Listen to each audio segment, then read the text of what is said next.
Hello and welcome back to Endgame Bosses Final Fantasy Tactics. I'm Ginocide, and, well, we're playing some more Final Fantasy Tactics. Last time we let off, I had to stop playing so that I could get some more units and get the units with the correct zodiac sign so everybody matches up correctly. So that's exactly what I did. Here we have Aspartame BT, a Scorpio, 65 Brave, 60 Faith, 65 Brave, 60 Faith. And I sort of just got all characters that are even and compatible with each other. So here we have me, Ginocide, with 68 Bravery and 64 Faith. And you might recognize these other guys' names from other episodes of Endgame Bosses if you're a viewer. So here's Eric the Chemist. I need him as a chemist, but everyone else is going to be a squire for right now. And you'll see why in the very next battle. But for now, let me show you a little bit about the menus in case you've never played this game. So let's head over to Ramza, who is a Squire as well, and a Capricorn. Here we can set abilities, so we're going to go ahead and set that in a minute here. You're going to have two abilities here. The first one is going to be your basic ability that your class has. So in this case, Ramza a Squire, so he has the special Guts ability. Then our secondary ability will give him, how about Black Magic? Yeah, that'll be unique for right now. And then you have a number of other different abilities that you can set. So we set Black Magic as his secondary ability. Then you have Reaction ability, which will activate whenever you get hit. A Support ability, which will activate all the time. And, of course, a Move ability, which is going to activate also all the time, but it's going to pertain mostly to how far you move and things along those lines. So let's go ahead and teach Ramza some things as a wizard, since we have him having Black Mage, so we'll give him Firebolt and Ice. And,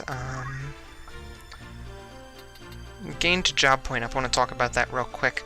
That's going to be our main goal for all our characters very early in the game. So we want everybody to get gained JP up as soon as possible, so that they can gain more job points, we can teach them more skills earlier in the game. But for now, I'm going to fix up my party, and I'll see you when I have everybody equipped and having the skills that I want them to have. So see you then. Okie dokie, so I got everybody set up, so we're going to head over to Egro's Castle, but first we have to pass through Mandalia Plains. So here we go. Oh, but first we have a little bit of a cutscene for you. After a loading screen, of course. Now we're currently playing in a flashback, as you saw, so this is actually a flashback within another flashback. So let's see how this plays out.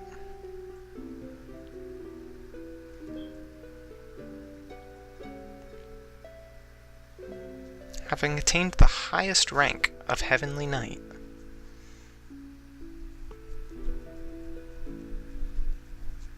Brave Balbanes was facing his last days. Heavenly Knight, serious business. So here we are, at the end of the 50-year war, at the Beolve residence.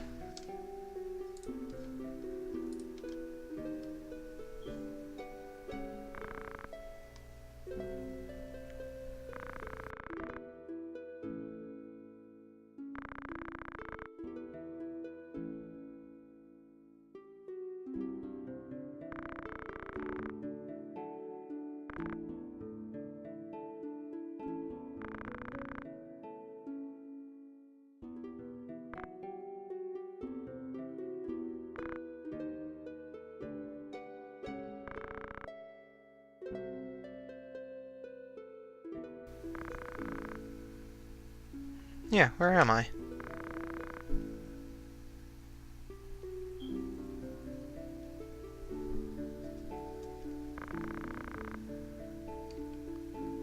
Alright, so now we know Ramza is only half-blood of Dysadarg and Zalbag anyway.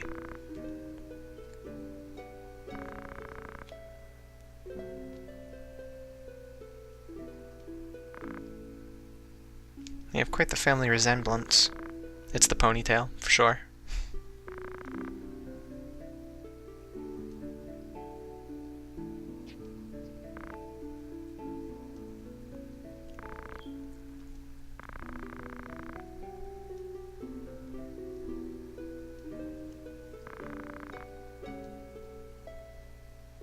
Never tolerate injustice.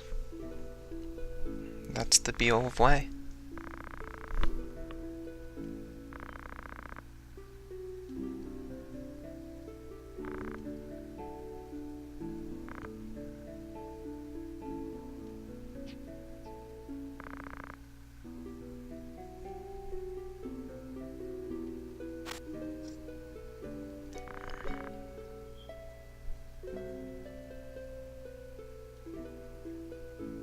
I'm afraid that it's curtains for poor Ballbanes, as we fade into sepia tones.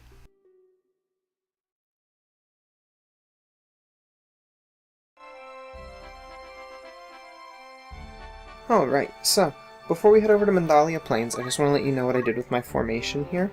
Ramza had Battle Boots equipped, which gives him +1 move, and I actually equipped that on Eric, my chemist. And you'll see why the reason for that in just a minute. So he has 1 more move, since chemists have 1 less move than a squire. Also, need him to have that in this next battle here. So, let's head over to Mandalia Plains, where we will inevitably have a fight on our hands.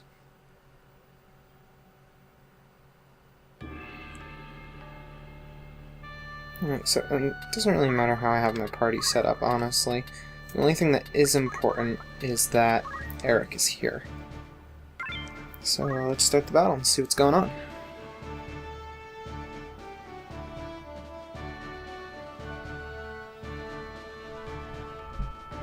Mandalia Plains.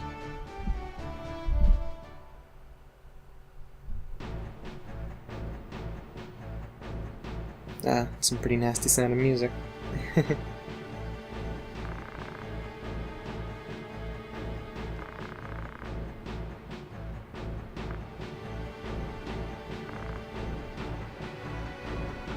Lots of blaming fate.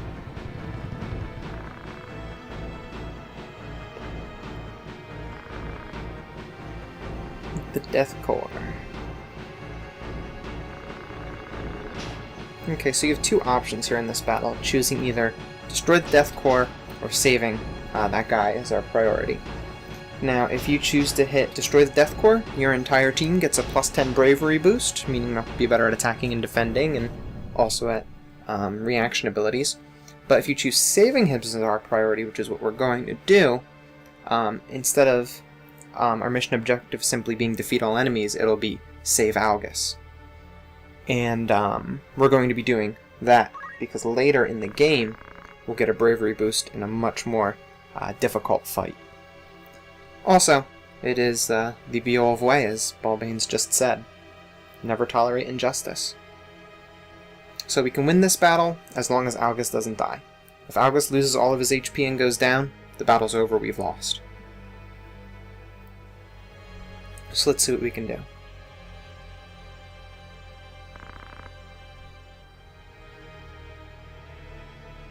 Algus can handle himself pretty well. He has a pretty high attack power. Or at least I think it's just the sword that he has equipped that gives him the higher attack power. Oh, good. We're already 1 step ahead since he missed that attack.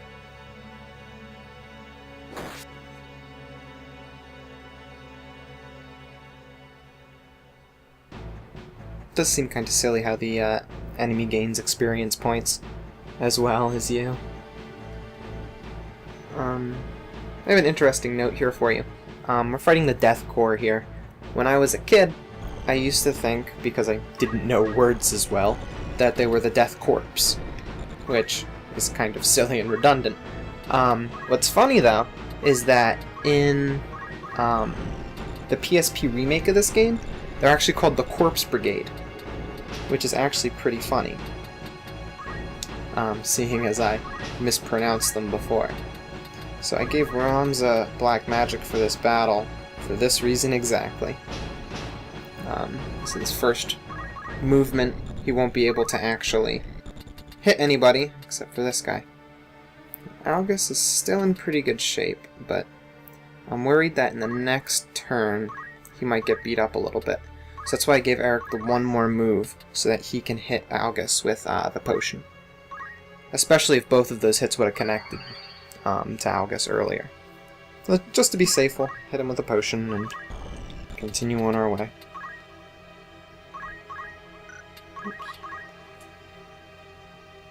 Now the Panther, most monsters you have to be careful because they have a counter ability present. And that means that whenever you attack them physically, they have a chance of countering and just hitting back with a normal attack. Algus should hopefully be taking out that Squire. Attaboy.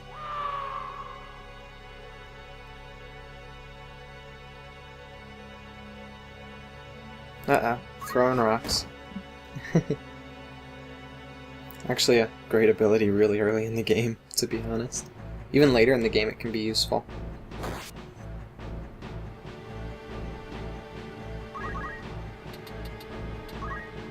Right. Let's give this guy what for.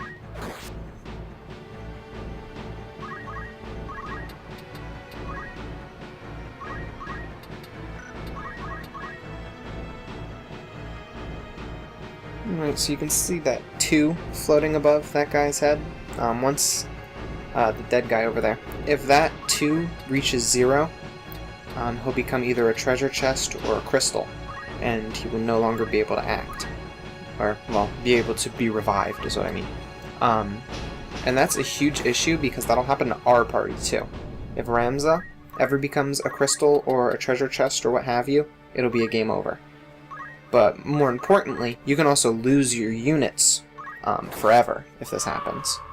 So let's say Eric, my chemist here, were to die and then his 3 turns were to pass and he turns into a crystal, I could never get him back. I could never revive him, even with a spell or an item or anything.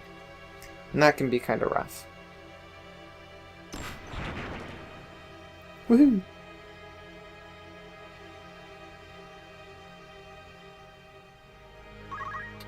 Let's keep beating up on this guy, I suppose. Aw, man, really? I missed with 95%? Unfortunately, if there's even 1%, you can still miss with it in this game.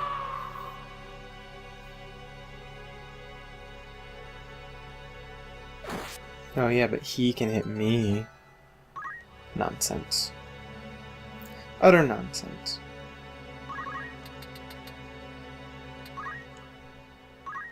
Let's keep beating up on this jerk.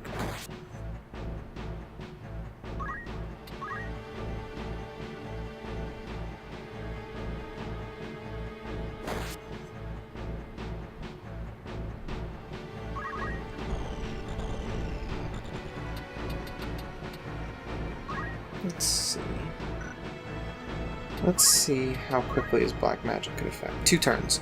So as you can see there, how much MP it costs, and how many turns it takes there. If I press right on the D-pad, I can see who gets their turns before that attack happens. So I see only Eric, and then Fire, and then their Panther gets to go. So, if I move over here, and then cast the black magic, I'll be able to hit him without worrying about him moving out of the way. Because when you cast magic, you can cast it either on the unit, which will cause the magic to follow that enemy and it'll hit anywhere next to that enemy, as you can see by that green box. Or you can do the panel, and the panel will mean it'll only attack in that spot, and that'll happen if you don't select a unit as well. So I'm going to cast the magic over here, that way it won't hit my Squire over there, and it'll still hit the Thief. Can I reach him? Yeah, let's heal him up just to be safe.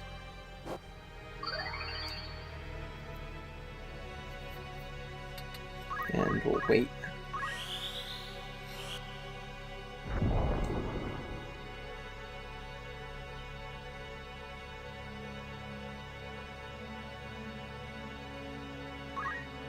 Wow, only does 4 damage. Deadly. Delete is not doing much of anything this battle. Let's get rid of the Thief. Oh, we're not. Algus can get rid of the Thief.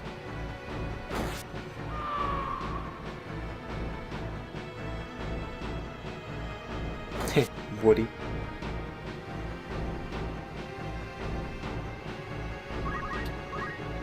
Let's hope this 95% hits. There we go. Now we can just beat up on this panther. And end the battle. There's that counter skill I was talking about. Fortunately, the panther's incredibly weak for some reason. Or the next. We don't really have to worry about that.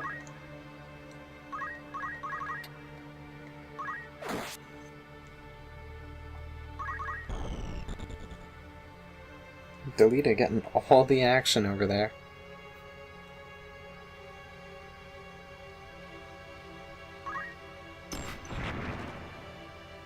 I know I'm poisoned. What a tragedy. Not really. Alright. So that ends that battle pretty quickly, I must say.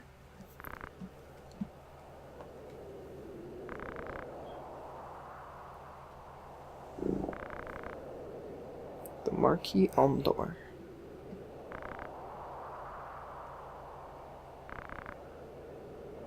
Oh, me? I'm green.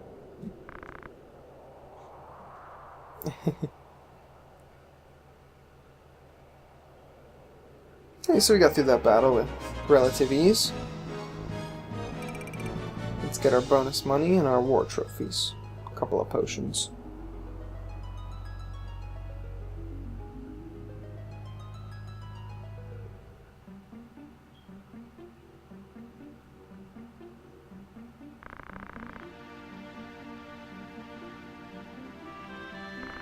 The Algus Knights, that sounds kind of badass.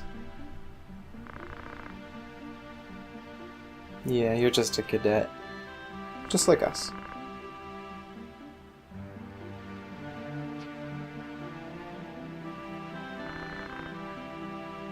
I love the sprites, they're so cute. He's like, blink blink.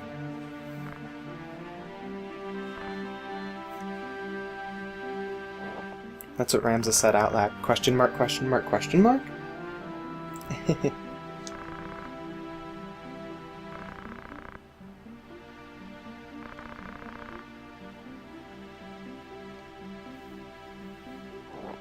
Ah, resolve.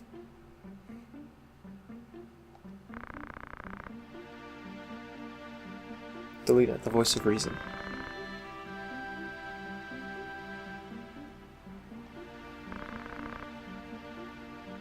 We're just cadets after all. Hey, Inger's Castle just happens to be where we're heading.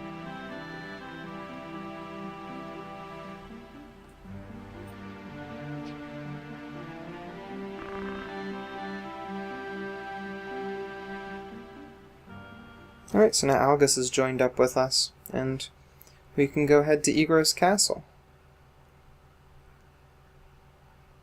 And we will do just that on the very next episode of Endgame Bosses.